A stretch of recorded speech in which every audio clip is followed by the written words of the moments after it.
solicitação de autorização para vocês, né? Mas já está gravado. Então, oficialmente, muito boa noite a todas e a todos.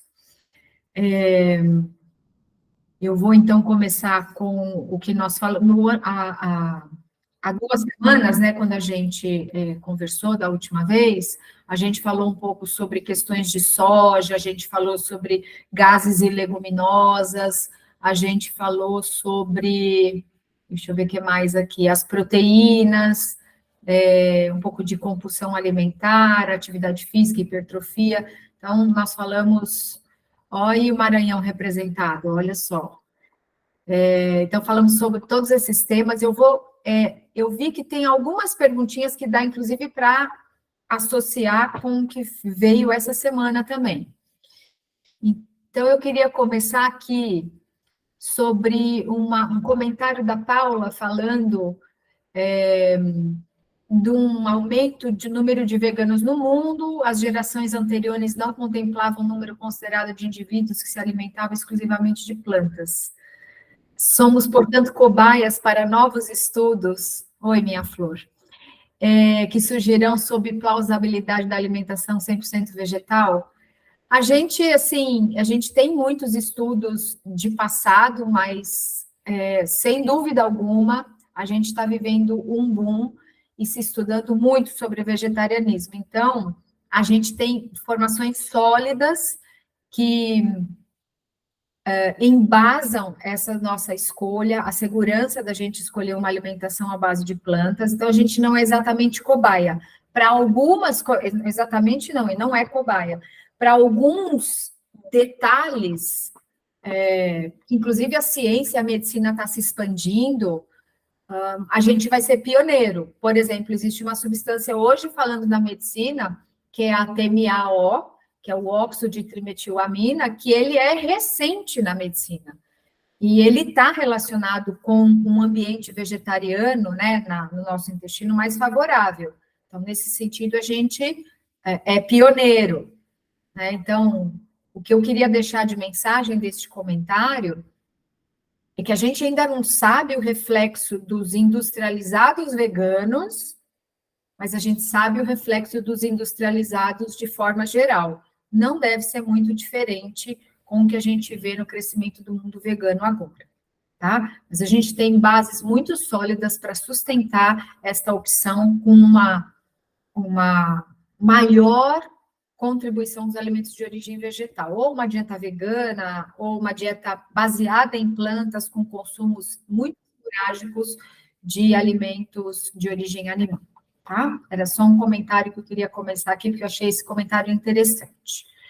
Da vez passada, houve uma pergunta sobre se tinha a conveniência de se misturar frutas em saladas, ou misturar fruta com a comida. Tem 2 formas que eu vejo nesse momento da gente responder. Uma delas é da tolerância individual. Então, tem pessoas que, se comerem frutas depois da refeição, vão ter um pouquinho de distensão, vão ter um pouquinho de desconforto. Por outro lado, tem pessoas que se beneficiam muito, sentem uma digestão mais leve. Por exemplo, abacaxi e mamão têm naturalmente enzimas digestivas. O abacaxi tem a papaína, o mamão tem a bromelina. Não, o contrário que eu falei. O abacaxi é a bromelina e o mamão é a papaína. E a gente usa, inclusive, em pools de enzima, a gente coloca essas enzimas também para ajudar na digestão. Então, tem pessoas que passam bem consumindo frutas, especialmente essas frutas. Por outro lado, a gente tem que lembrar que muitas frutas são fontes de vitamina C, algumas bem abundantes, e aí o consumo das mesmas em refeições do tipo arroz, feijão, verdura, legume, comer uma fruta de sobremesa ou uma fruta na salada, pode favorecer a absorção de, por exemplo, ferro, de, por exemplo, zinco, que numa dieta, o zinco, especialmente numa dieta sem produtos de origem animal, ele é extremamente benéfico a gente fazer isso, porque as carnes são fontes de zinco. As leguminosas também, mas as carnes têm zinco em abundância. Ao contrário do que as pessoas acham que, vou comer carne para ter ferro. a comparação não é tão grande quanto se a gente olhasse para o teor de zinco. E a vitamina C ajuda também na absorção do zinco. Então, que frutas são ricas em vitamina C? A gente associa com laranja e limão, mas a primeira de todas é a acerola. A segunda, gente, por incrível que pareça, é o caju. E o caju a gente não tem muito hábito de comer como fruta mesmo. Até aqui na região nordeste, sudeste, não é uma fruta muito comum. Na região nordeste, não sei se no norte, ele é mais popular. E aqui a gente consome mais como polpa para beber suco. Agora, uma outra fruta que dá para comer em pedaço e que é extremamente rica em vitamina C, que eu colocaria em terceiro lugar, é a goiaba. Goiaba é uma fruta extremamente rica, e você comer uma fatia de goiaba para quem tolera, porque tem gente que come goiaba e fica conversando com a goiaba depois. Depois, na sequência, a gente tem frutas como mamão, manga, morango, kiwi, mamão, aí laranja, mexerica, limão. Então, não esqueçam que, assim, laranja e limão e mexerica não são as únicas, tá? A gente tem outras frutas. E, às vezes, vai comer no quilo, manga é uma fruta que se coloca, às vezes, ali no buffet de salada, né? Bem comum. Kiwi também já vi. E o abacaxi, ele não tem exatamente vitamina C, ele tem ácido cítrico. E o ácido cítrico é um ácido que também ajuda na absorção de ferro, de zinco, dessas coisas. A maçã, por exemplo, não é das mais ricas em vitamina C e nem de ácido cítrico, mas ela tem um negócio chamado ácido málico, que tem uma atuação bem forte na absorção do ferro também. Então, é outra fruta que fica muito gostoso botar em salada, né? Eu pessoalmente adoro manga e maçã em salada.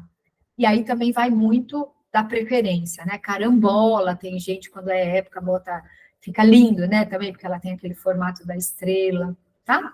Então, é sim conveniente. Uma das frutas citadas aqui pela Matico, quando ela fez a pergunta, foi o abacate. O abacate pode servir para fazer maionese, para fazer guacamole, para fazer um bolinho de salada. E aí eu vou recomendar um cuidado no consumo do abacate para quem estiver fazendo controle ou necessitando controlar o ganho de peso. Porque o abacate é uma fruta que tem muita gordura. As demais frutas não são nada representativas para gordura, tá?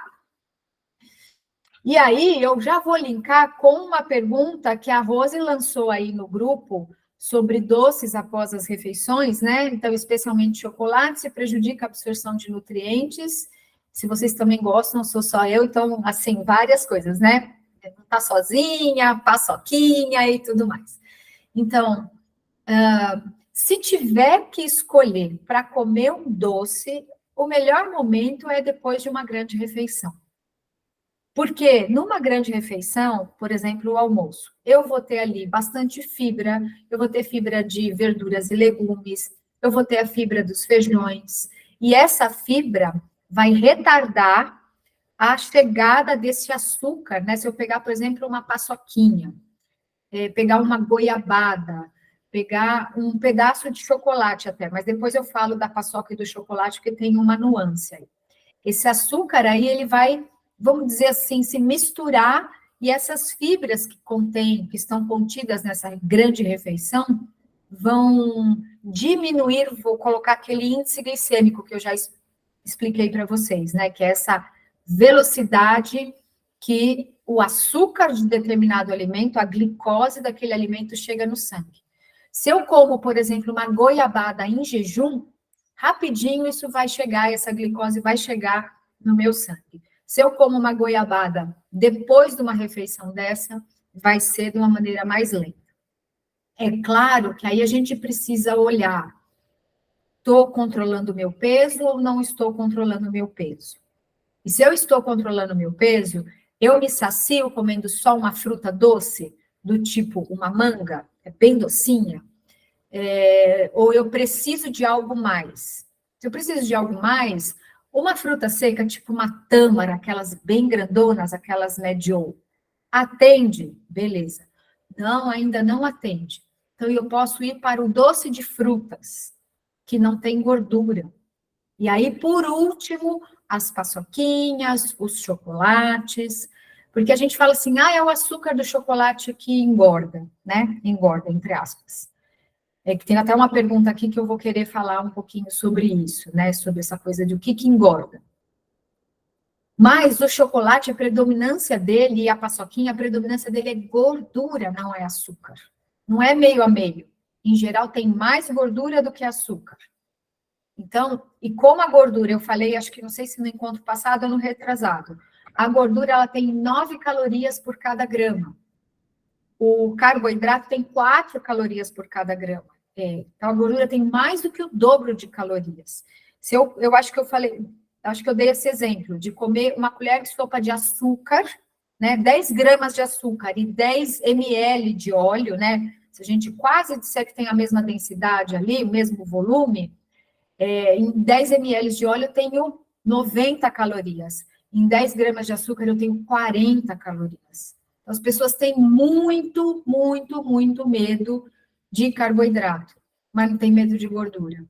E a gordura é o que mais contribui para eu somar as calorias totais no final das 24 horas. Então, dá para comer um chocolatinho, e aí eu já vou responder a pergunta específica da absorção de nutriente.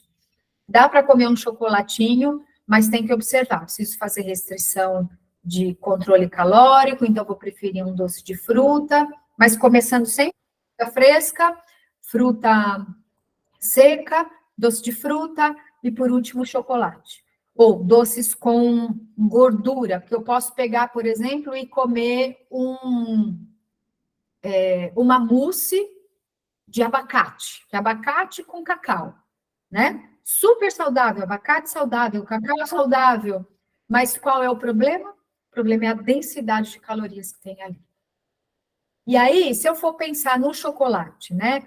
O chocolate, gente, tem a teobromina, que é parente da cafeína, que está contida no café, que também é parente da teofilina, que está contida nos chás do tipo chá verde, chá mate, chá branco e tudo mais.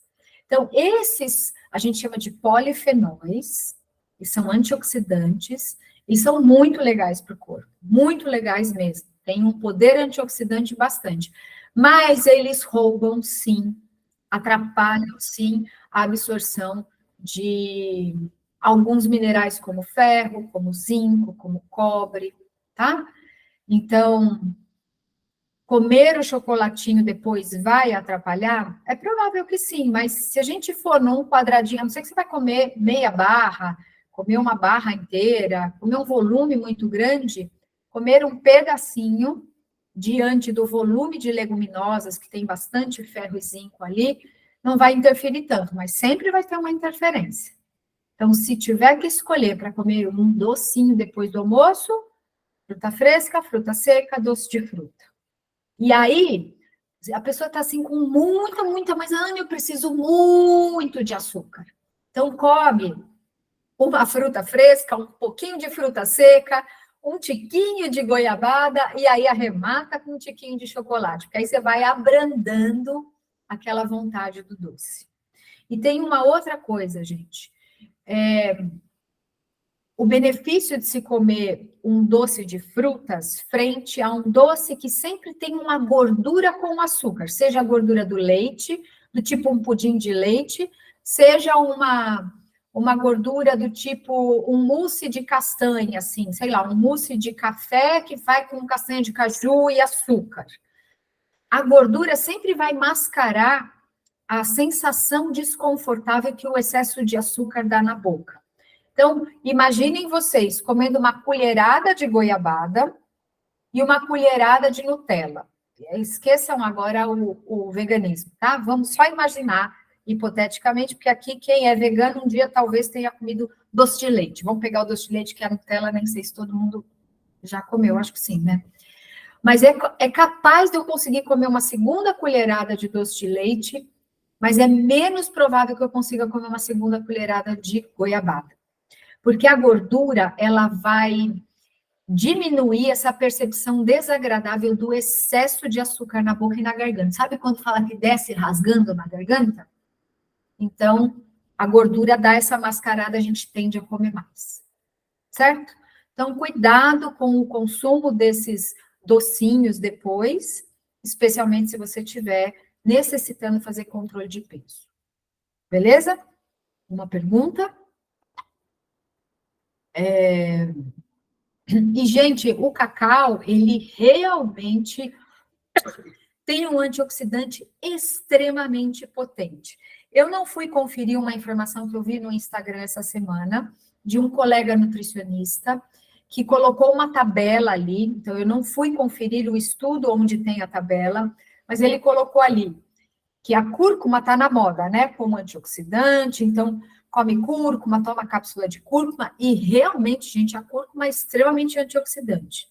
Pode utilizar, deve utilizar, mas o que ele quis dizer é que também existem outros alimentos que estão bem no nosso dia a dia e são fáceis de consumir, como a canela e o cacau, que também tem um poder muito alto de antioxidante, e na tabela que ele mostrou era maior do que a cúrcuma.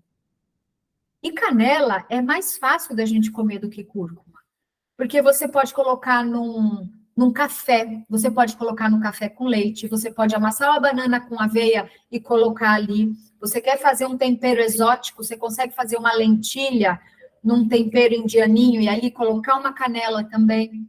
Então, a cúrcuma também dá para fazer isso, mas tem que lembrar que a canela é das antigas e a gente tem condição de usar bastante canela.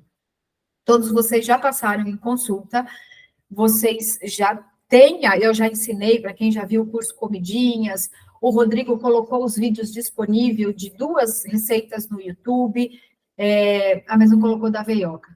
Mas eu já recomendei a aveioca. Na aveioca, na minha, por exemplo, eu coloco um tantão de cacau ali e um tantão de canela. Então, é algo, você vai fazer uma panqueca, você pode colocar, uma panqueca doce, no caso, você pode colocar cacau e canela ali. Tá bom? Então, podem utilizar o cacau sem medo, só tomar cuidado mesmo, porque se for na hora do almoço, vai atrapalhar um pouco a absorção de ferro, de zinco. Aqui, continuando da semana passada,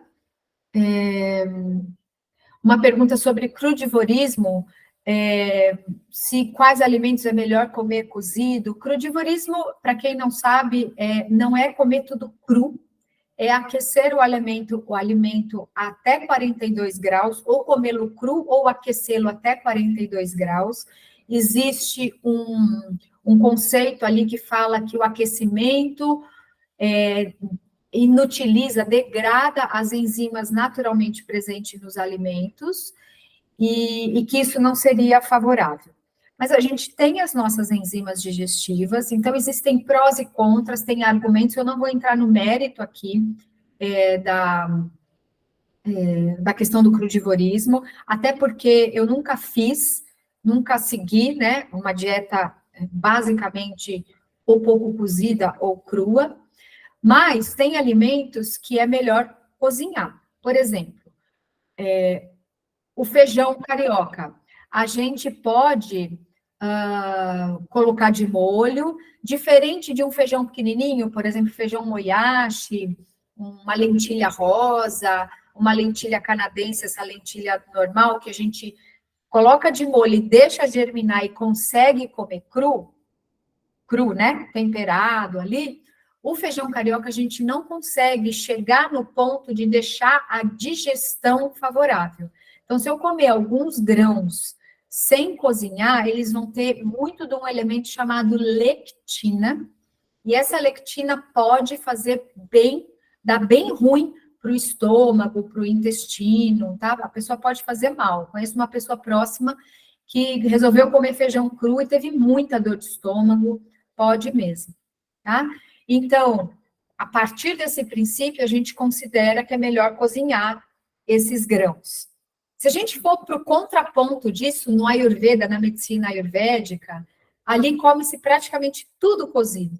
Então, são linhas de estudos de raciocínio e de visão diferentes, tá? Eu, como falei, não tenho muita experiência com crudivorismo. Quando vem paciente crudívoro, eu sigo pelos exames. Se os exames estão ok, não tenho por que colocar algum empecilho. Agora, existem também possibilidades de cozimento químico, né? Por exemplo, uma couve, se você esparramar um limão ali, ela vai murchar. Ali é um cozimento químico que a gente usa. A gente está usando um ácido para, entre aspas, cozinhar, não é um cozimento no fogo, tá? E lembrando que no crudivorismo a gente tem essa temperatura que pode chegar até 42 graus, ok? Deixa eu ver aqui só que entrou um comentário.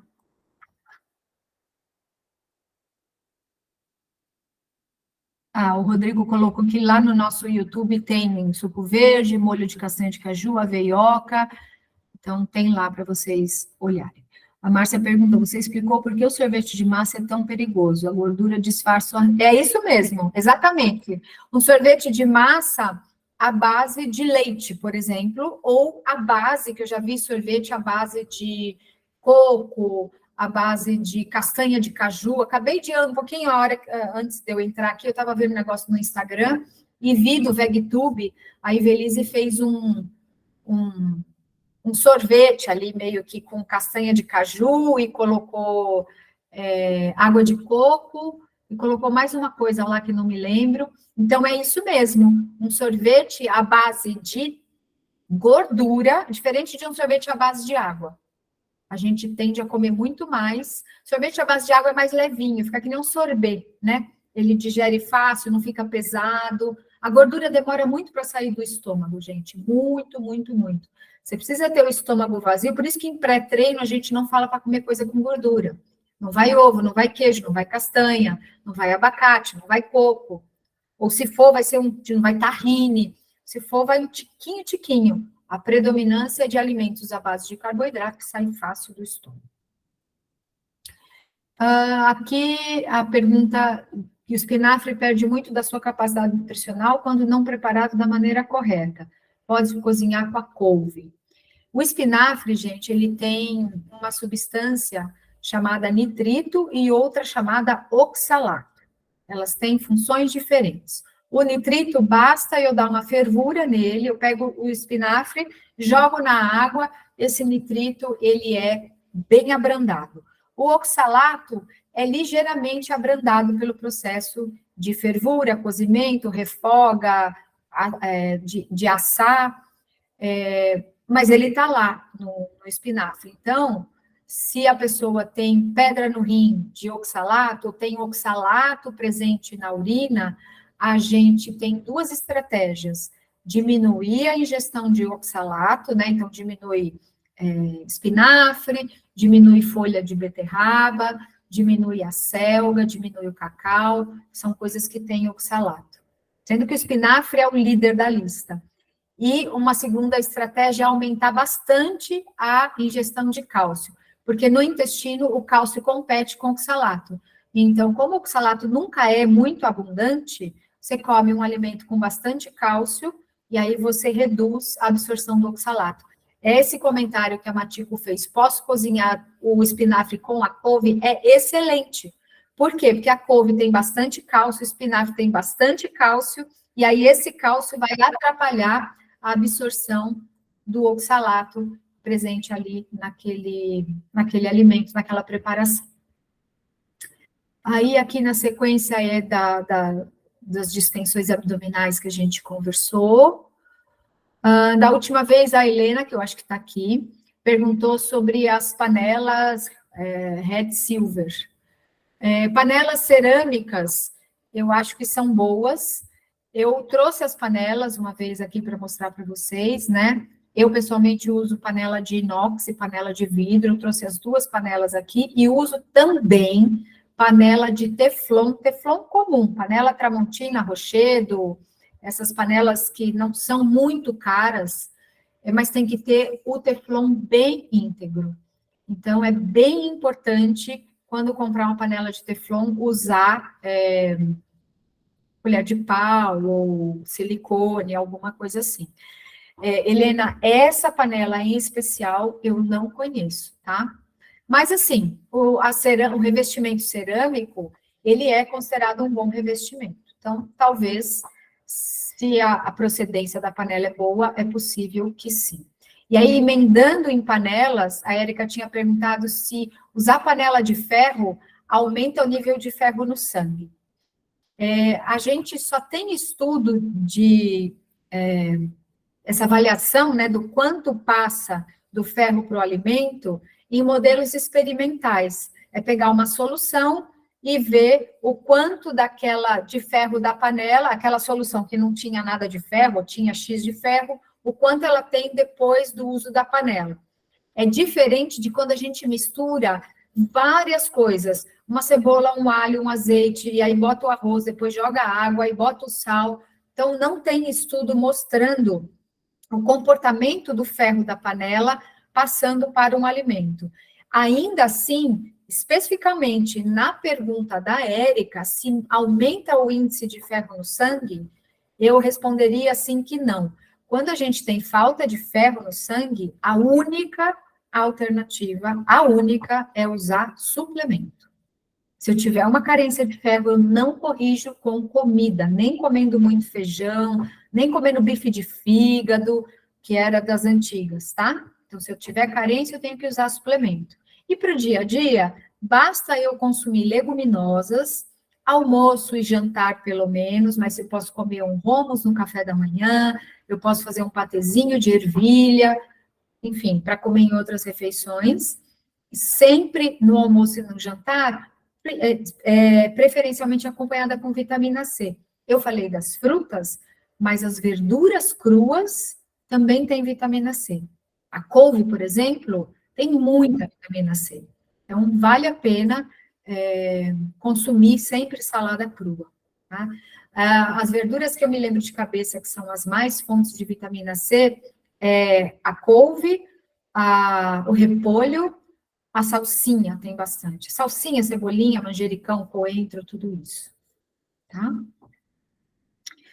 Tem uma outra pergunta, por que os industrializados veganos não são saudáveis se os ingredientes aparentemente são inofensivos? Não exatamente que não é saudável, né? A gente está falando o quê? De um ultraprocessado, de um processado, de algo artesanal. Porque eu posso ter no mercado coisa que eu não fiz, mas que eu comprei e ele é artesanal. E aí ele tem lá um hambúrguer que eu comprei da marca X, em geral são de empresas menores, não vai ser das Sadias e Searas da vida, hambúrguer do futuro da vida.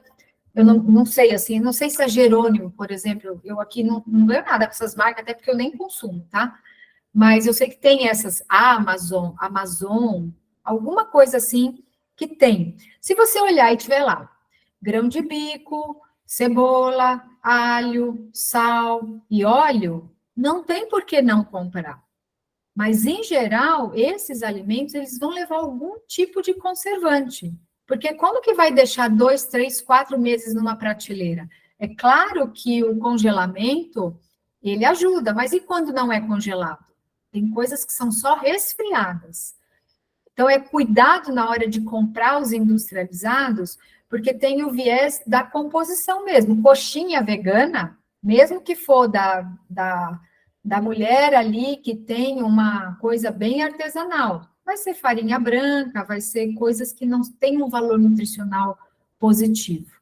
Então, não tem problema comprar um industrializado vegano.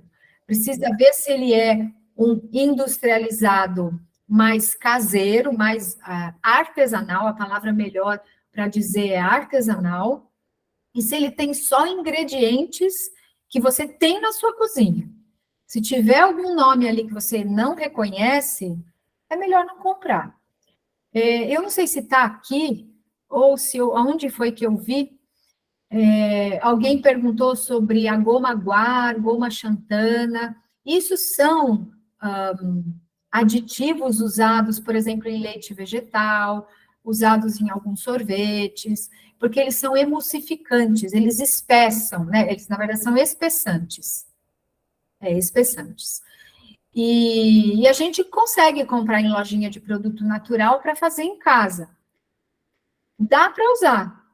Mas se você puder comprar um alimento que não tem isso, melhor. Se você puder comprar um leite vegetal que não tenha esse espessante, é melhor. Mas ele não faz assim mal, porque ele é vendido para a gente fazer coisas em culinária aqui. Diferente, por exemplo, da gordura. Quem é mais velha aqui vai lembrar da banha saúde, vocês lembram? Aquilo lá era gordura vegetal hidrogenada pura, as pessoas faziam sorvete, fazia, sei lá, cremes assim para ficar na consistência de margarina, né? Tanto que a gordura, essa banha saúde aí, ela foi uma precursora da margarina. Pegaram a banha saúde e botaram uns flavorizantes lá, e aí ela virou a tal da margarina. Deixa eu ver o que mais, pessoal.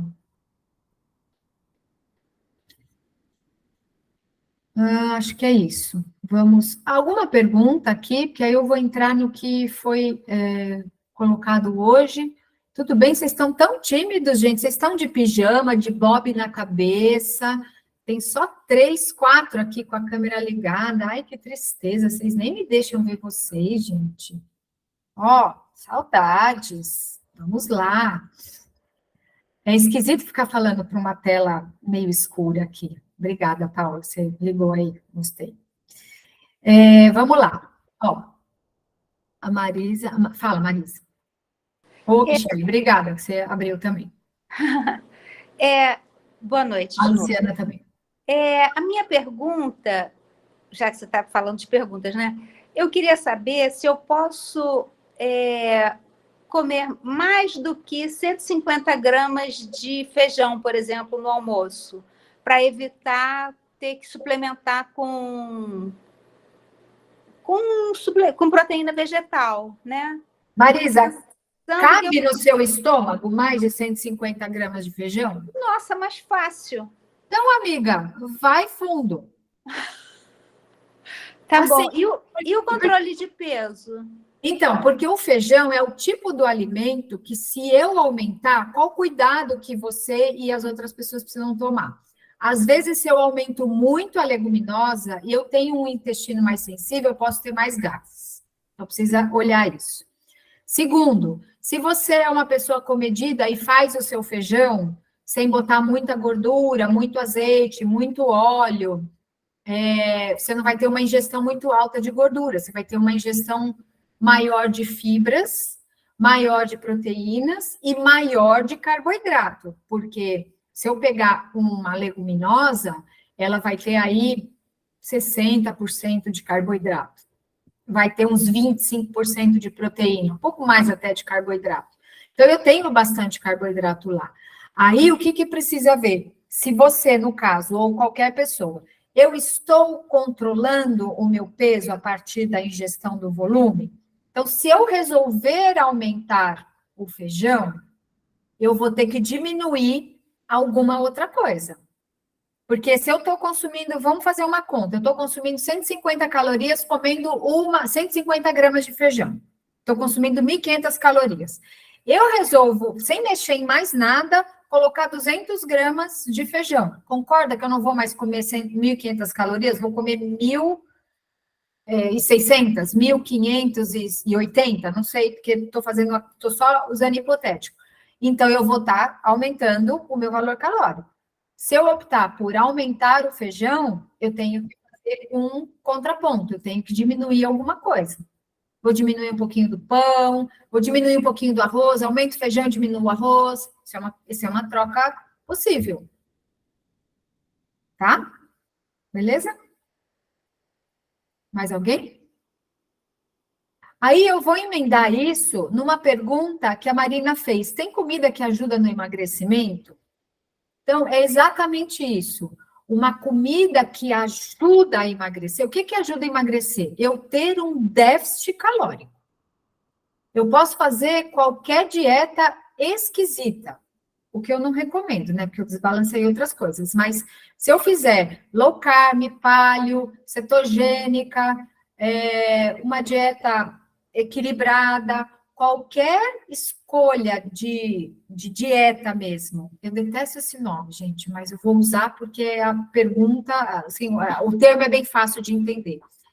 Qualquer estrutura alimentar que eu reduza o valor calórico ingerido, eu vou emagrecer. Alguns eu vou emagrecer mais, porque, por exemplo, na low carb, por que eu emagreço assim bem rápido? Porque eu tirei ou reduzi muito o carboidrato, eu preciso de carboidrato para muitas funções no corpo, especialmente para o cérebro não come outra coisa, eu preciso obter carboidrato, glicose de algum lugar. Da onde eu tiro isso? Do meu músculo. Se eu perco 100 gramas de músculo, eu perco meio quilo de peso, porque cada 100 gramas de músculo tem 400 gramas de água. Então, a pergunta, assim, a resposta, eu vou dizer assim, o que ajuda no emagrecimento? Reduzir calorias totais. Se eu tiver que reduzir alguma coisa, o primeiro grupo alimentar que eu vou focar, gente, qual vocês acham que é? Carboidrato, proteína ou gordura? O que vocês acham? Gordura. Gordura, porque é a que concentra a maior quantidade de calorias por volume. Então, eu quero reduzir o meu peso, eu tenho que reduzir as calorias totais. Se eu faço exercício, eu aumento o gasto energético. Então, se eu mantenho o que eu como e começo a treinar, eu já estou reduzindo as calorias totais, já estou fazendo isso. A questão é que, às vezes, quando eu começo a treinar, eu tenho mais fome, aí eu como mais, né? Então, se eu tenho esse objetivo, eu preciso reduzir as calorias totais. E se eu for reduzir caloria total, eu começo pela gordura. Eu tiro aquelas castanhinhas que eu belisco, eu tiro o abacate, eu tiro o coco, eu tiro o ovo, tiro ou reduzo substancialmente. Aí vai muito individualmente para cada um. Tá? Então, não tem em si um alimento que emagreça. Eu nem gosto muito de falar, um alimento termogênico, porque dá a impressão de alimento milagroso. Eu boto aquele trem na boca e aquilo começa a queimar minha caloria. Não é assim. Tá? Eu posso ter elementos que vão entrar na minha célula, entrar numa estrutura dentro da célula chamada mitocôndria, mas o que vai fazer mesmo a diferença é eu reduzir calorias totais. Tá? Não tem como eu reduzir peso se eu não reduzir calorias e começar por gordura. E, de novo, as pessoas têm muito preconceito em relação aos carboidratos, porque tá aí, bem colocado, né? Carboidrato faz mal, fruta dá gordura no fígado, e doce engorda. Doce engorda? Claro que doce engorda. Se eu comer tudo que eu preciso, ainda boto um docinho, é aquilo que eu falei, que eu expliquei agora na pergunta da Marisa. Quero comer mais feijão? Se eu quero manter meu peso, eu tenho que reduzir alguma outra coisa na minha alimentação.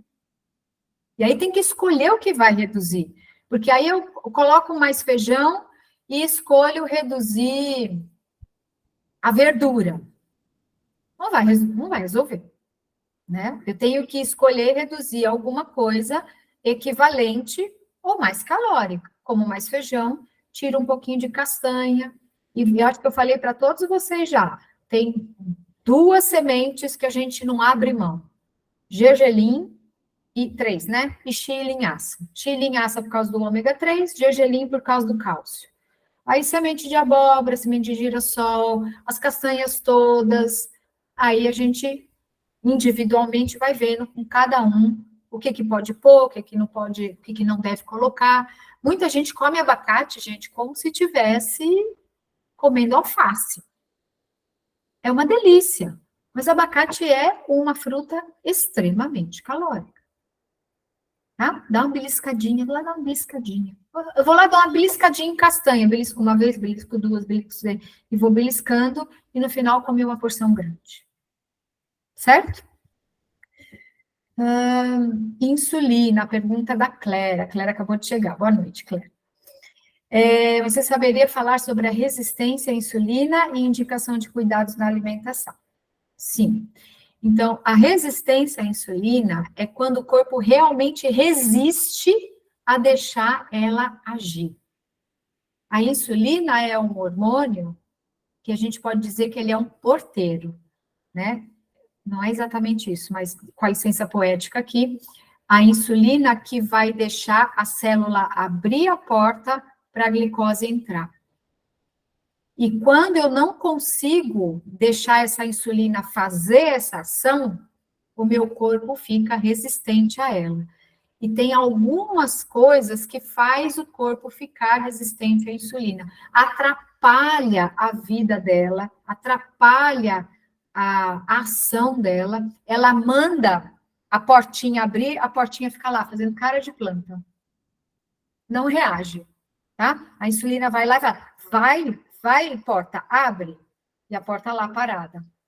E aí a glicose chegando, e a insulina mandando a porta abrir, e nada de abrir, e a glicose chegando, aí essa glicose que vai aumentando, vai mandando o pâncreas produzir mais insulina, e a insulina vai lá, manda a porta abrir e não abre. O que que faz a insulina não conseguir mandar a porta abrir? Gordura saturada faz muito isso. Então, gorduras presentes nos alimentos de origem animal, todas as carnes, todo tipo de ovo de codorna, de pato, de galinha, especialmente laticínio. Laticínio, gente, chega a ter, assim, do total de gordura, laticínio chega a ter 70% de gordura, e dessas 70% de gordura, 70% é de gordura saturada, os outros 30% é de gordura insaturada. Então, a gordura saturada, ela mexe num mensageiro dentro da célula que a insulina usa para chegar até a mandar a porta abrir. Ela faz via esse mensageiro. E aí ela bloqueia esse mensageiro, a gordura saturada. Por isso que a insulina não consegue fazer a célula abrir a porta. Tá? Rose, já deixa você falar. Então, a gordura saturada é um. E quando eu consumo muito alimento de origem animal e alimento processado, eu modifico a população de bactérias do meu corpo, eu passo a ter muita bactéria que a gente chama de gram-negativa, e esse tipo de bactéria solta uma substância chamada LPS. Essa LPS mexe no mesmo mensageiro lá e bloqueia. Então, a gordura saturada vinda do alimento de origem animal e alimentando essas bactérias que produzem esse LPS, faz a insulina não deixar a porta abrir. E aí o corpo fica resistente. Tá? Então, uma das coisas que a gente utiliza muito em quadros de diabetes, de resistência à insulina, tem um benefício muito grande, é realmente retirar a gordura saturada. Carnes, ovos, laticínios, coco, palma, então óleo de palma, presente nos alimentos industrializados é gordura saturada, e mais a gordura trans dos alimentos industrializados de forma geral. Tudo bem? Tá? Fala, Rose. Diga, querida. Sobre esse assunto ainda, da insulina, não sei se é mito, se é verdade, né? Mas o quanto que o estresse e o jejum tem relação com essa questão de problema, né, na insulina, diabetes, enfim. Tá. Então, o estresse, a gente tem muito cortisol envolvido, né? Adrenalina, cortisol. E a adrenalina e o cortisol são elementos que vão interferir na ação da insulina por um outro mecanismo.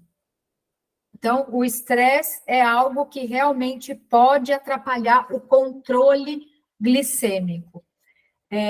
Por exemplo, às vezes a pessoa está com peso adequado, tem uma alimentação ultra mega master blaster, bonitinha, toda organizada, e acorda com a glicemia 99. Você fala, gente, o que aconteceu? Uma noite de sono mal dormida, um estresse repetido, exercício físico, assim, jejum antes de dormir. Assim, se a pessoa ficou muitas horas sem comer, eu posso acordar com uma glicemia de 98, 99, 101, até fora da faixa da normalidade. Então, o jejum, o jejum, Rose, que você está falando, é passar o dia inteiro, de vários dias sem comer, ou você fala de, toma o café da manhã, fica, sei lá, 5, 6 horas sem comer, depois faz a outra refeição, 5, 6 horas sem comer, é isso? Isso, ficar muitas horas sem se alimentar. Muitas horas sem se alimentar. Então, quando eu fico muitas horas sem me alimentar, lembra que eu preciso ter a minha glicose estável no sangue. Eu preciso que ela esteja estável, porque tem órgãos como o cérebro que depende dela. Alguns outros órgãos até dá um jeitinho, mas assim, órgãos vitais, por exemplo, a retina, a hemácia, eles precisam de glicose. Se eu não como, ou se eu, assim, ampliando um pouco a sua pergunta, se eu não como nada, ou se eu só como coisa que não tem carboidrato, por exemplo, eu só como um pedaço de carne e ovo, que é 0 carboidrato, eu não estou colocando glicose no sangue. O cérebro não vai receber glicose, mas ele não pode ficar sem. Então, ele vai soltar, ele vai convidar, ele vai cutucar órgãos para liberar adrenalina, glucagon, cortisol, hormônio de crescimento, e todos esses hormônios vão agir, alguns vão no fígado, alguns vão no pâncreas, eles vão fazer o corpo fazer glicose. Em geral, é a partir do músculo. Então, quando chega no músculo, né, especialmente assim, o cortisol faz isso. O músculo se degrada, quebra a proteína, esses aminoácidos vão até o fígado converte em glicose e joga para o sangue. Só que aí, a sinalização que foi dada para o corpo, para as células, exceto o cérebro, é assim: pessoal, fecha tudo as portas aí das células, porque essa glicose que eu estou botando agora, ela é para o cérebro. Então, eu tenho esse mecanismo de resistência, entre aspas, porque não é isso que chama, mas isso que eu acabei de explicar para vocês, de resistência à insulina, parecido. O receptor, ele não pode chegar na membrana, a portinha não pode abrir, porque se abrir, entra nessa célula, e não pode dessa célula, tem que reservar para o cérebro.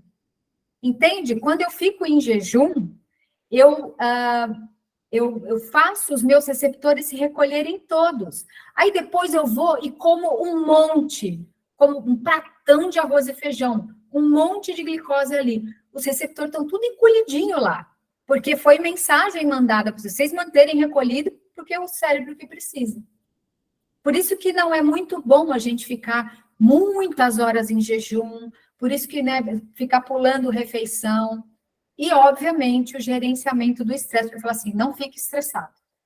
Não tem como, né, gente? Assim, o mundo de hoje, com todas as nossas demandas, o que a gente precisa é dar um jeito de gerenciar melhor isso, tentar dormir, fazer aquilo, não olhar a tela. Então, acabamos a reunião aqui, 9 horas da noite, não é para ficar assim no Instagram, não é para ficar... Não, é para recolher, para dar um descanso, para a luz azul que vai para a retina, né? Para baixar a adrenalina, para a gente poder dormir, descansar. São pequenas coisas, porque já que meu trabalho é estressante, já que, por exemplo, você, Rose, eu sei que vive em São Paulo, né? Uma cidade, trabalha aqui, mora lá, tem o deslocamento, então tem pequenos estresses que a gente está sujeito. E, gente, exercício físico é um estresse. Imagina o que eu faço o meu corpo fazer. Eu boto lá para correr 20 quilômetros. Isso não é um estresse para o corpo? É claro que é. Libera adrenalina, libera cortisol, libera tudo isso. É um estresse controlado, é um estresse que eu tenho gerenciado. Não, eu escolho não fazer hoje, mas o exercício é um estresse. Tanto que tem gente que reclama assim, nossa, eu tenho muitos gases. Eu até atendi uma pessoa, eu dei aula na pós esse final de semana e vi muitos casos, né? Se você vai treinar, você não pode ir treinar com muita fibra, muita com a barriga muito cheia, porque o exercício é um estresse, ele vai liberar adrenalina, ele vai lentificar o funcionamento do trato digestivo, aí aquilo vai ficar parado, fermentando, você vai ter distensão. Se você não equacionar como se alimentar antes do treino, atleta, por exemplo, enfiar um monte de coisa integral para um atleta comer, aquilo que demora para digerir, ele vai fazer uma desbiose por conta disso, vai alterar, vai produzir gases, vai ficar com flatulência, vai ficar com desconforto, pode ter diarreia, pode ter tudo isso. Tá? Entendeu, Rose? Ficou claro? Todo mundo entendeu? Alguma dúvida? Ana, eu tenho. Fala, querida. Pelo que eu ouvi de você, lógico, está sendo muito divulgado, propagado sobre jejum intermitente. Talvez seja um outro tema para uma outra reunião, porque eu imagino que deve ser um tema mais complexo, né? Mas pela tua explicação, você é contra esses períodos muito longos, ou você não é contra? Ou a tua escola... Não sou favorável. Você não é favorável, exatamente. Eu passei por um momento ontem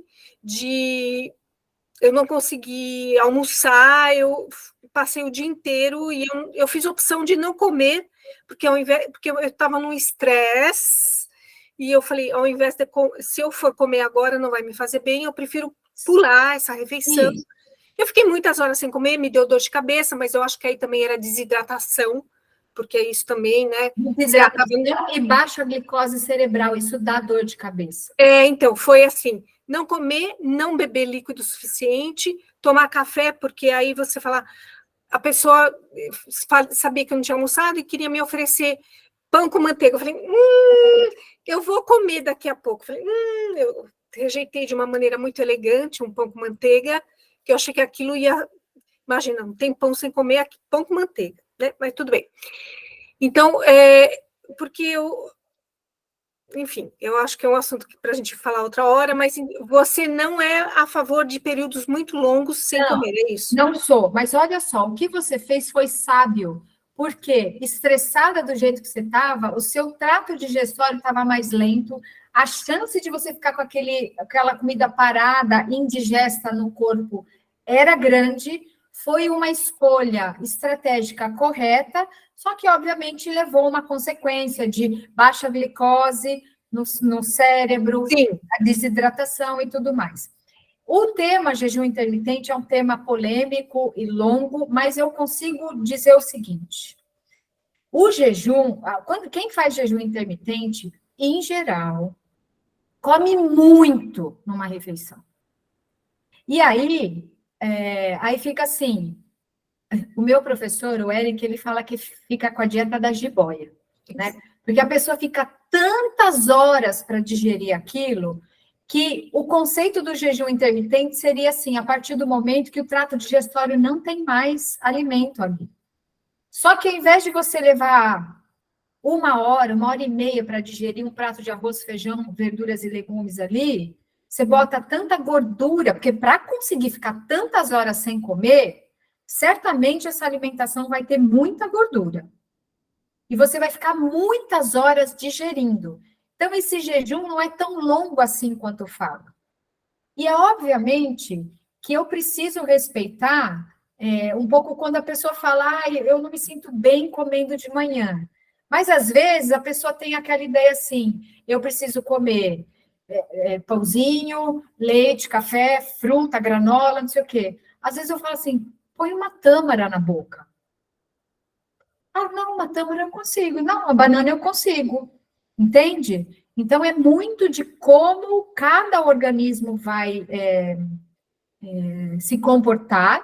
A gente tem que respeitar essa individualidade, mas considerar que nesses jejuns intermitentes, isso é muito propagado aí, no vegetarianismo é difícil você conseguir passar, sei lá, vai comer às 7 horas da noite, depois vai comer só meio-dia no dia seguinte. É uma comida que digere muito fácil.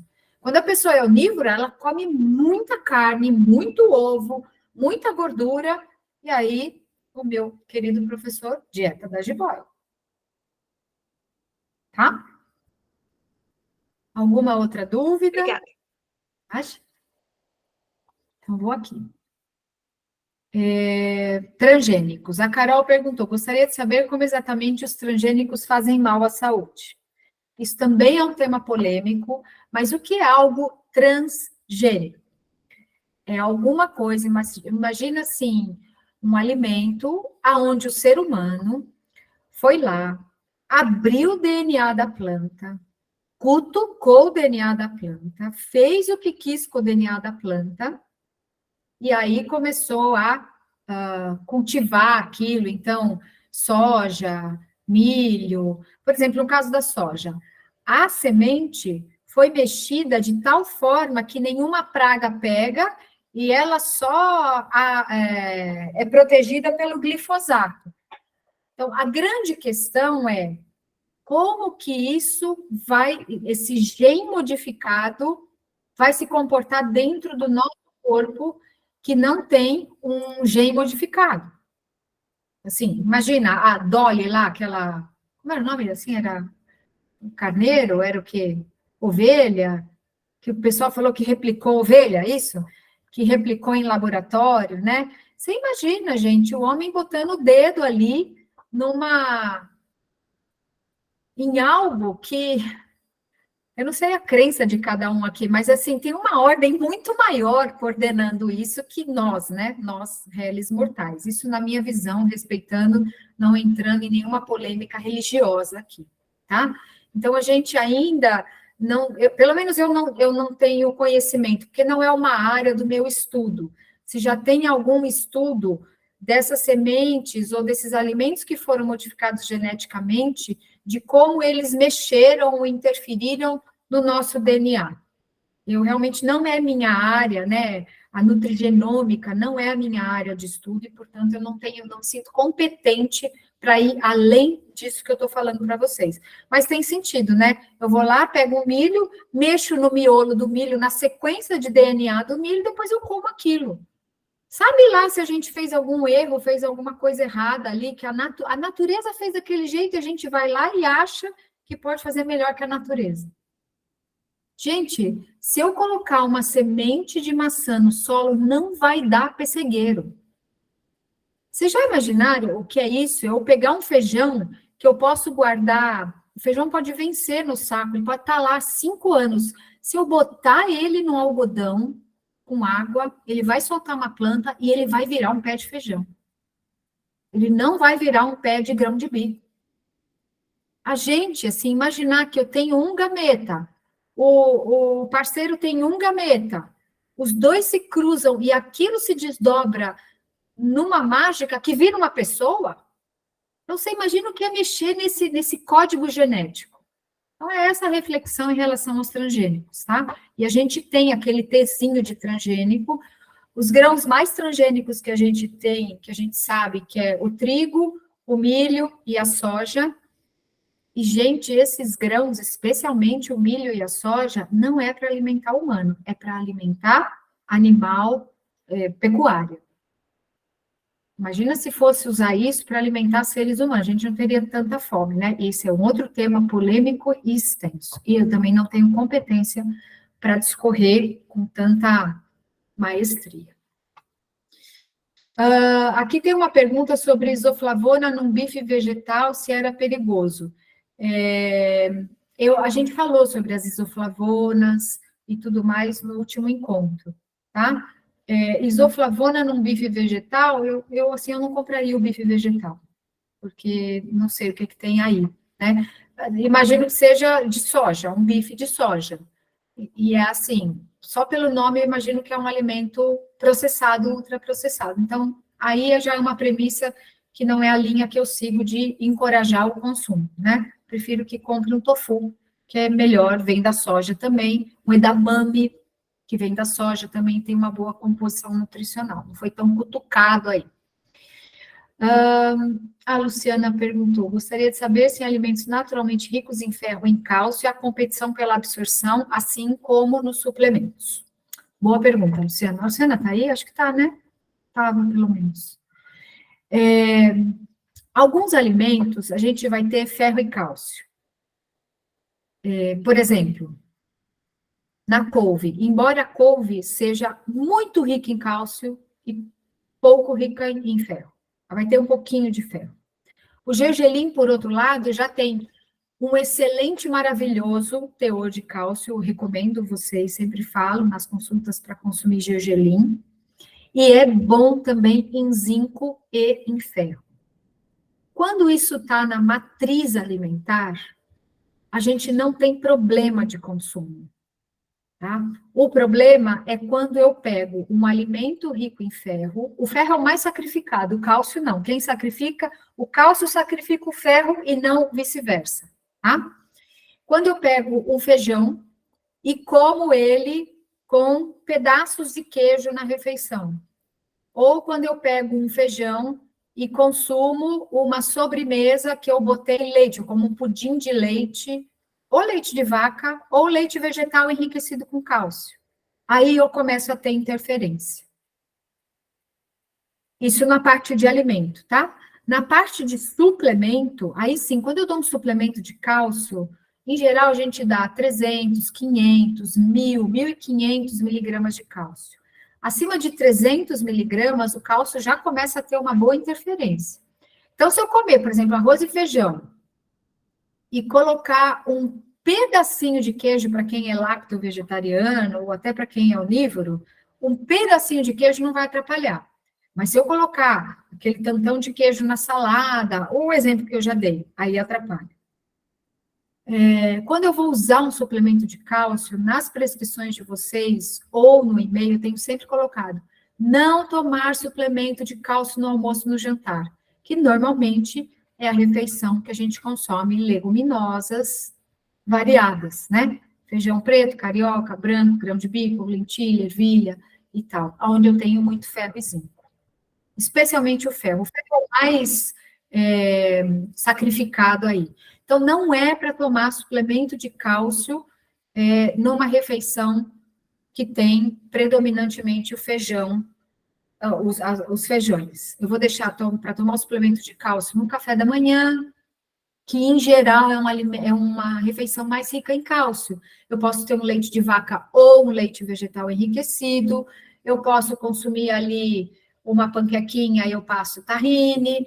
É uma refeição onde tende a ter mais cálcio, tá? Então, ali é uma refeição boa para eu consumir um suplemento de cálcio. O mesmo vale assim, eu não vou tomar um suplemento de ferro com um copo de leite vegetal. Não vou fazer isso, porque atrapalha, né? Então, o suplemento de ferro eu vou deixar para tomar almoço e janta, o suplemento de cálcio eu vou deixar para tomar café da manhã, eventualmente um lanchinho da tarde. O suplemento de cálcio posso tomar com leite vegetal, posso tomar com suco. Suplementos de ferro também posso tomar com suco.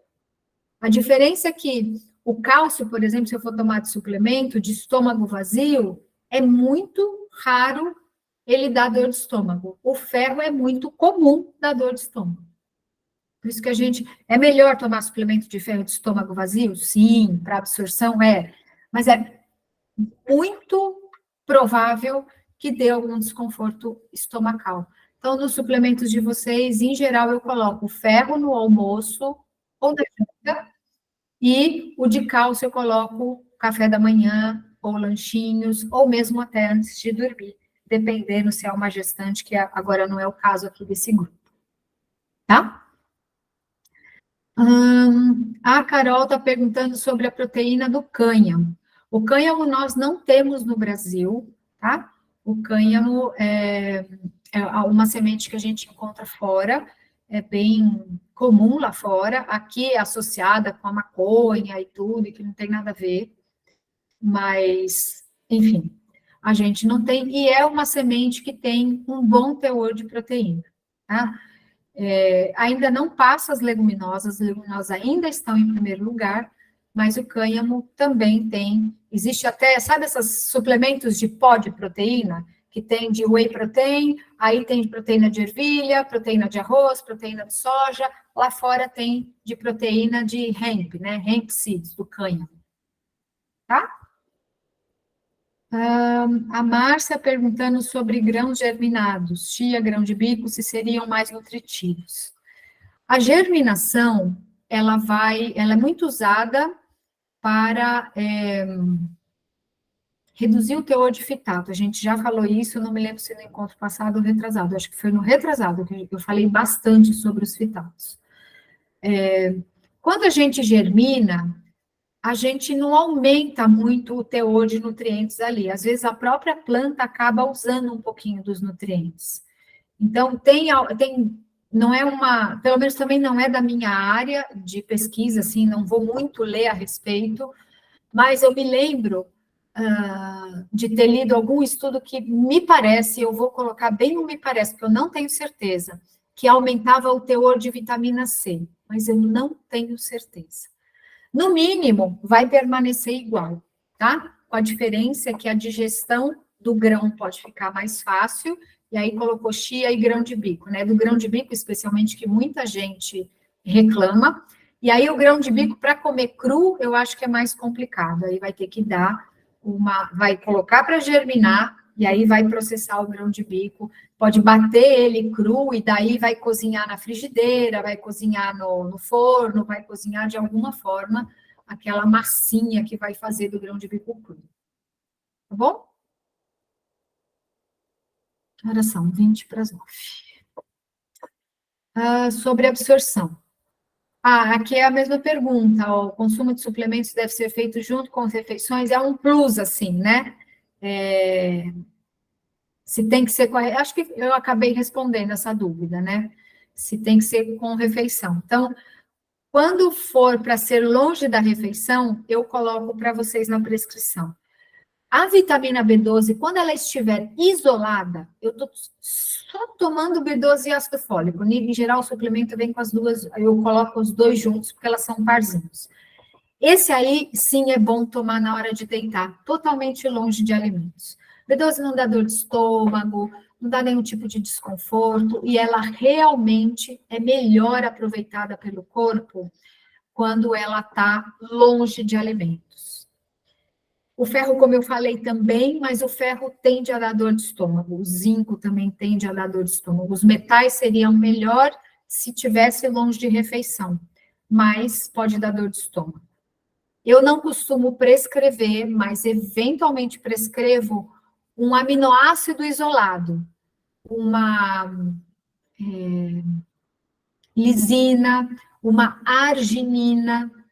Então, são coisas que dá para prescrever isolado, e isso sim é melhor colocar longe de refeição.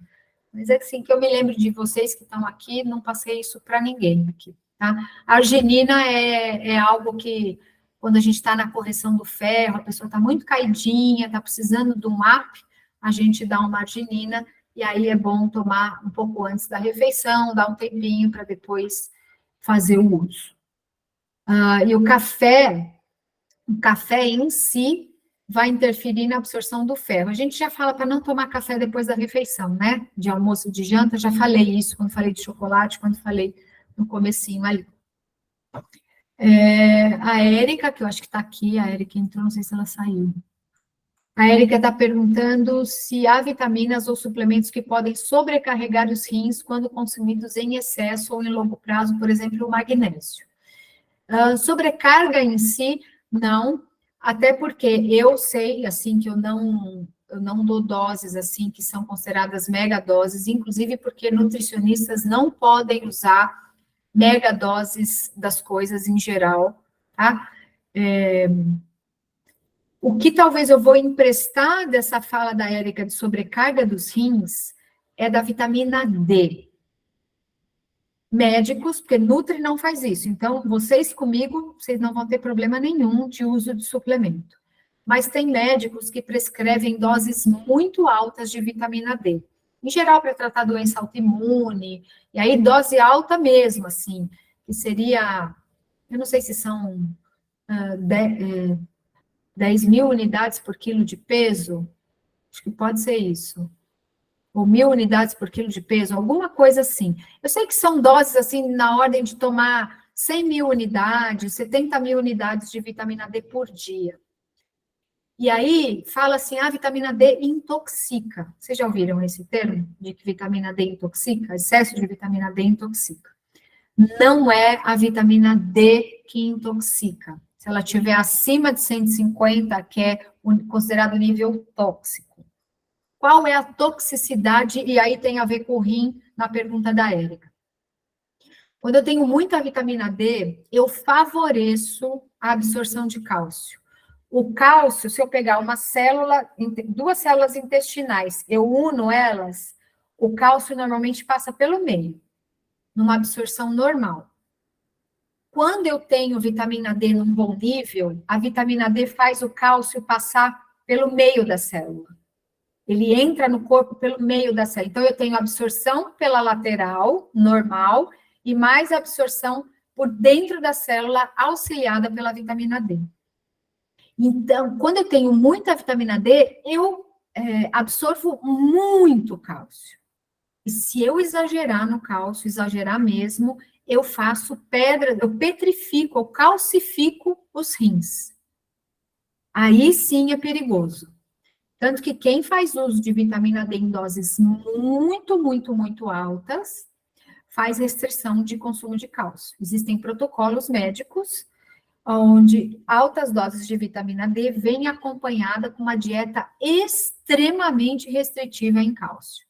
Então, não pode usar laticínio, não pode comer gergelim, não pode comer folha rica em cálcio, não pode tomar leite vegetal enriquecido, não, nada que tenha cálcio pode fazer parte da alimentação, justamente para prevenir este dano nos rins, tá? Mas magnésio não, e muito cuidado aí com suplementos prontos, especialmente quem se auto-suplementa, o que a gente não recomenda, justamente por interação e por níveis tóxicos. Existe um negócio para nós chamado UL, Upper Level, que é nível máximo.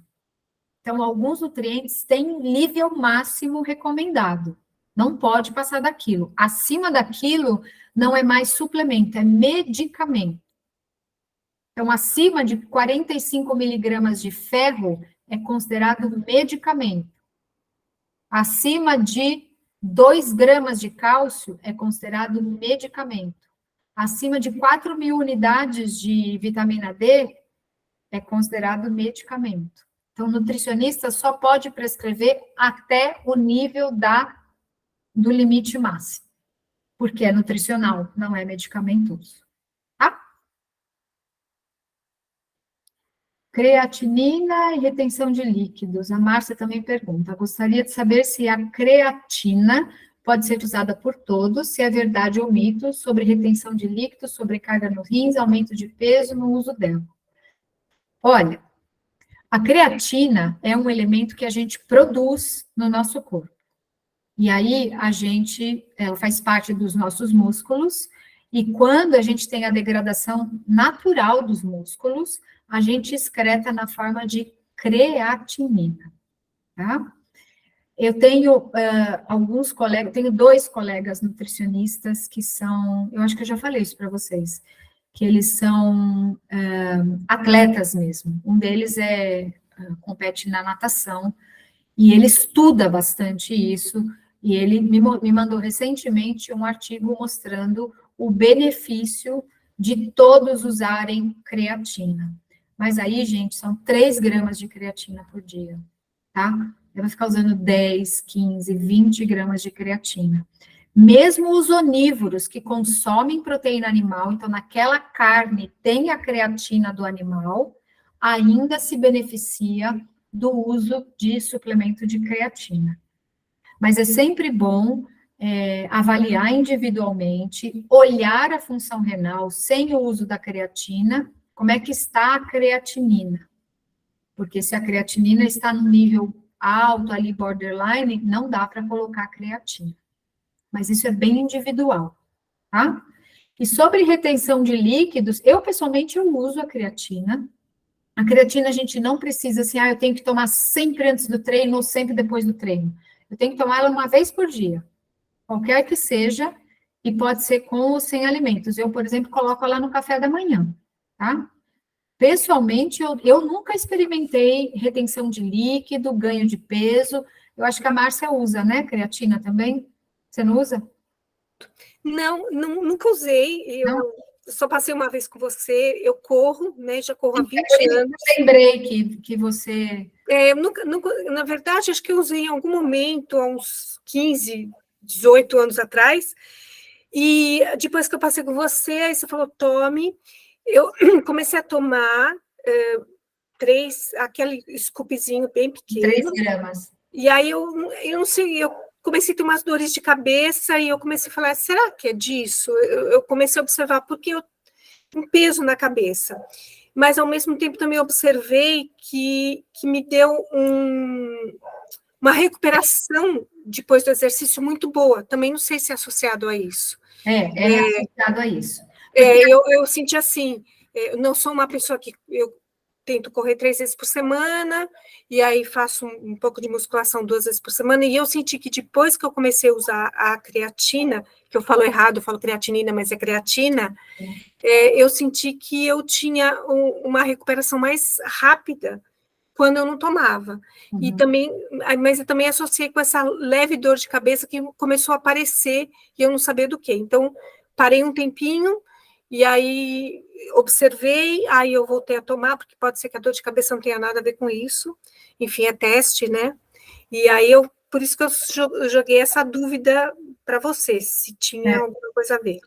Então, inclusive, pegando esse gancho dela falar, uma amiga minha, semana passada, a gente estava conversando sobre creatina, e ela me mostrou um estudo de benefícios na enxaqueca. Então, o uso da creatina na enxaqueca, mas aí, assim, com doses, 5 gramas por um mês, depois reduz para 3 gramas, enfim. Então, aumento de peso, não observei, não sei se mais alguém aqui está usando a creatina. Está usando, e você, Helena? Porque eu lembrei que você também usava. Eu estou usando desde o começo do ano. Eu acho que a recuperação das atividades ficou bem melhor. E mantive o mesmo peso, não alterou em nada. E eu tirei férias em maio, fiquei 15 dias sem tomar creatina e sem fazer atividade física também, e o peso também manteve estável, não alterou em nada. Voltei a tomar, quando voltei a treinar, e estava tudo perfeito. Eu estou gostando. Na verdade, eu sinto falta se eu esqueço de tomar. Vejo que dá muita diferença. Então, para quem pratica atividade física, pode realmente ser um benefício, né? Pode falar, Marisa, pode abrir aí. Era justamente isso que você, acho que provavelmente ia falar agora. Você, então, recomenda para quem faz atividade física regular? Eu tenho passado a recomendar, sim, é uma coisa recente aqui, eu comecei a tomar, porque essas coisas eu gosto de passar, né? Obviamente, conversei com esses 2 colegas, estou usando e tenho começado a recomendar, sim. Então, acho que é uma possibilidade. Se você quiser usar, pode usar, 3 gramas de creatina. Agora, assim, porque eu me lembro que o seu rim é normal, né, Marisa? Assim, me dá um medinho, assim, de falar, a gente pode usar, e eu não vi o exame de ninguém, Deus me livre, né? Aí dá ruim, aí a Nutri é louca. Não, eu inclusive vou te mandar exames agora, eu não ia... Vou deixar você olhar e melhor avaliar. Tá bom. É porque a gente nunca... Eu faço, né, atividade física de uma forma regular e nunca usei, né? Nunca usei nenhum suplemento, né, para isso. Só comida mesmo. Que é a melhor, né? A melhor coisa a gente de suplemento é comer. Beleza. Gente, eu acho que é isso. Deixa eu ver se tem mais alguma coisa que eu deixei para trás aqui. Alguma outra pergunta, gente? Eu não falei tão rápido, graças a Deus, como da outra vez, né? Parecia uma maquininha da outra vez. Alguém quer falar mais alguma coisa, perguntar? Não? Tudo certo? A gente vai achando assunto, né? Vai achando assunto aos poucos e confiram, assim, o Rodrigo colocou alguns links aí, ele falou das receitas, né, que ele tem colocado, o Rodrigo está sempre trabalhando, vocês sabem, né, vocês percebem ali, ele está sempre dando um jeito de arrumar, colocar, acho que a última que ele fez foi mostrar que ele colocou tudo por tempo ali para vocês localizarem melhor o assunto, né? Eu não sei nem como ele faz essas coisas, mas olha, é o homem digital aí, o futuro nutricionista homem digital, ele que está dando todo esse suporte mesmo, essas organizações aí, então, publicamente tenho que agradecer, né, ao Rodrigo, meu parceiro de trabalho, né, o filho também, aquela coisa, né, e o futuro nutricionista aí. Mas ele acho que ajuda bastante nessa organização de material, isso é maravilhoso, assim. É bom, vocês deem feedback, vocês avisem o que vocês acham, sempre para a gente poder fazer coisas novas. Nós estamos na fase de, assim, sempre olhar, o Rodrigo está sempre um passo à frente. Fala, mãe, vamos fazer tal coisa, e me traz a ideia e às vezes já executa. Então, é isso, assim, é sempre bem-vindo os comentários que vocês fazem. A gente agradece. Rodrigo, se você quiser aparecer, se você estiver aí, então, para receber aí as informações. Tá bom, gente? Você me empresta o Rodrigo? Eu estou precisando de um Rodrigo na minha vida. Rodrigo. Estou cozinhando aqui. Estou precisando de um Rodrigo na minha vida para organizar minhas coisas digitais. Dá uma olhada, ó. Fiz aqui, ó, uma salada de repolho, brócolis, couve. A gente vai jantar com arroz e feijão. Esse é o filho da Ana, né? Assim, que é super cozinheiro, ele e a Mari são super bons na cozinha aí.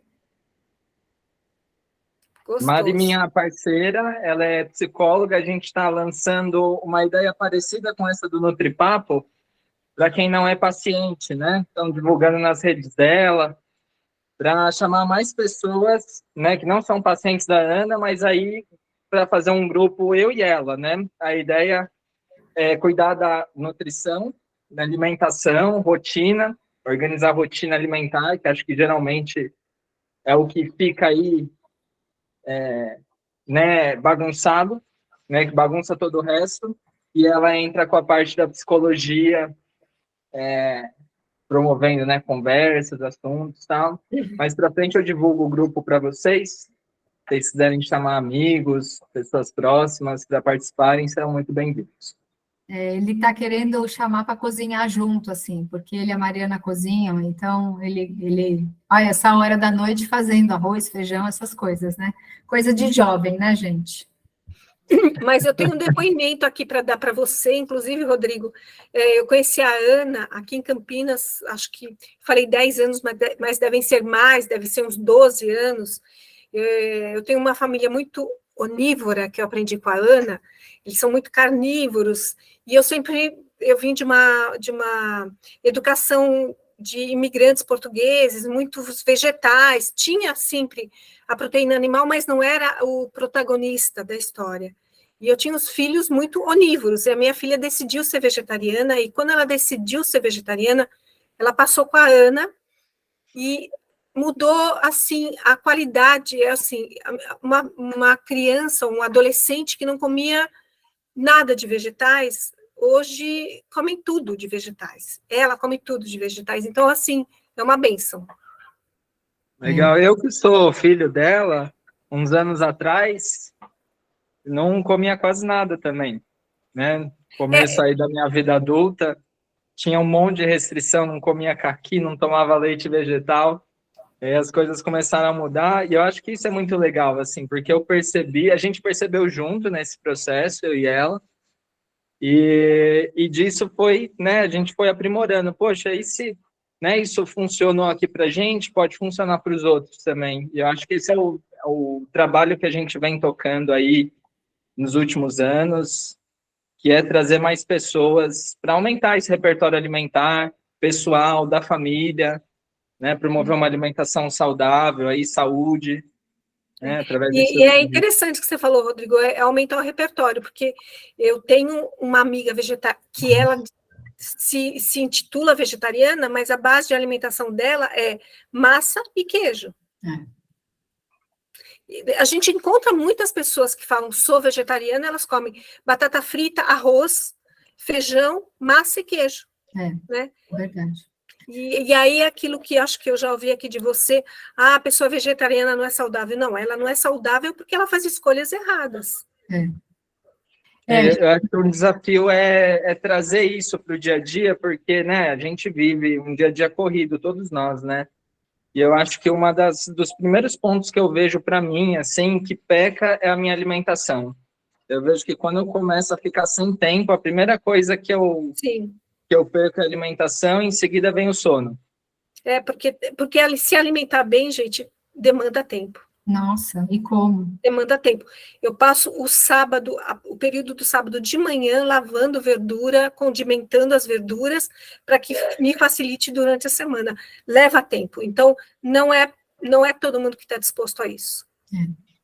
Mas, enfim, o nosso trabalho aqui é esse, né, de trazer dicas, essas trocas, um partilhando com o outro, as boas práticas, o que funciona para um, o que funciona para outro, porque, no final das contas, o que a gente quer? A gente quer ter mais saúde para poder levar uma vida mais longeva, uma vida mais tranquila, né, envelhecer bem-sucedido, assim, pessoas jovens como o Rodrigo, como o Lucas, que também é bem jovenzinho, que possam chegar na idade mais lá para frente, com qualidade, né? Vai chegar na minha idade, aí na idade de outras pessoas que estão na minha faixa etária um pouquinho a mais aí, né?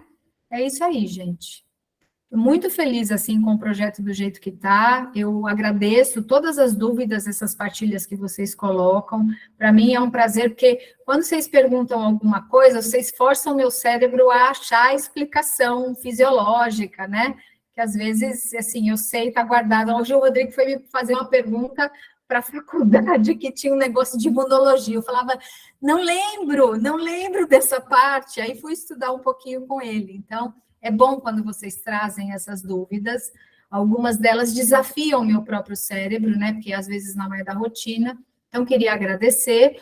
Mês que vem a gente tem, esse encontro ficou curtinho, né, porque eu tive aquele Paranauê lá da dor de cabeça, aí faz 15 dias só que a gente se viu, agora a gente fica mais um mês aí sem se ver. Eu sei que ainda tem aqui mamães, gestantes e tudo mais, vocês, agora um recadinho estendido a elas, né, vocês podem ir no outro grupo, a semana que vem a gente vai ter o grupo aí dedicado à parte materno-infantil. Tá bom, pessoal? Eu vou parar a gravação aqui. Queria, então, de novo,